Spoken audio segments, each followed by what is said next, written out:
Oke, jadi meskipun berbeda dalam cara penyusunannya, tetap saja prinsipnya sama.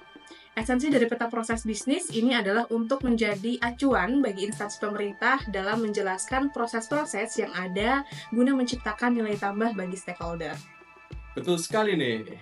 Yang penting, bagaimana kita memastikan proses-proses di instansi kita berjalan efektif dan efisien.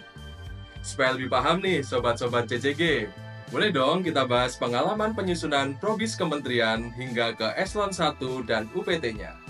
Saya pernah membantu proyek evaluasi peta proses bisnis Kementerian PUPR, dan Mbak Sofi pernah membantu proyek penyusunan peta proses bisnis DJBM dan peta proses bisnis BPJN.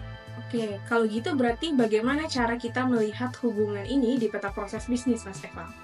Contoh gampangnya, bisa kita lihat di peta proses bisnis lingkup 3 di Kementerian PUPR.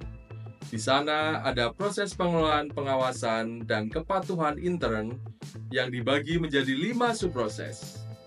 Saya ambil contoh subproses pelaksanaan pengawasan intern.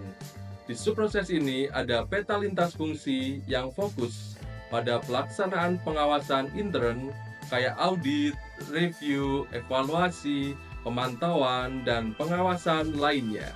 Kalau kita lihat prinsip lingkup 3 yang melibatkan proses bisnis antara unit kerja eselon 1 dan atau unit kerja eselon 2 dalam satu kementerian maupun lembaga atau pemerintah daerah, peta proses bisnis di Kementerian PUPR ini bakal memperlihatkan aktivitas utama antara unit kerja eselon 1 dan atau unit kerja eselon 2. Nah, aktivitas ini akan terlihat pada peta proses bisnis di lingkup 4. Contohnya, di peta proses bisnis DJBM dan BPJN sebagai unit pelaksana teknis di bawahnya. Ya, betul sekali. Jadi, aktivitas utama dalam peta proses bisnis lingkup 3 akan tergambar dalam peta proses bisnis lingkup 4.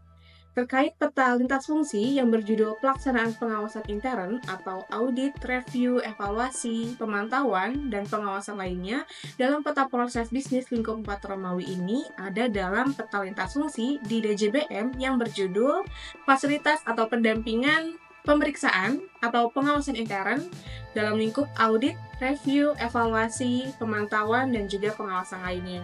Tak hanya di peta proses bisnis DJBM, namun juga dapat tergambar di peta lintas fungsi BPJN sebagai unit pelaksana teknis di bawahnya.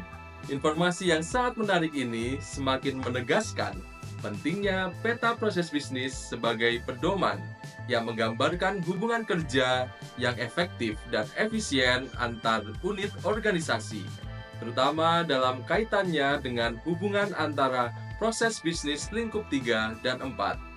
Iya, betul. Jadi hubungan ini nggak cuma sampai tingkat kementerian atau eselon 1 saja, tapi juga sampai ke eselon 2 bahkan sampai ke unit pelaksana teknis.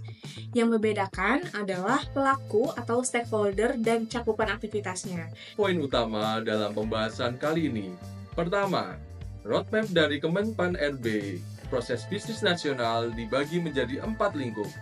Dan yang sudah kami jelaskan tadi adalah hubungan antara lingkup 3 dan 4 dalam Kementerian PUPR.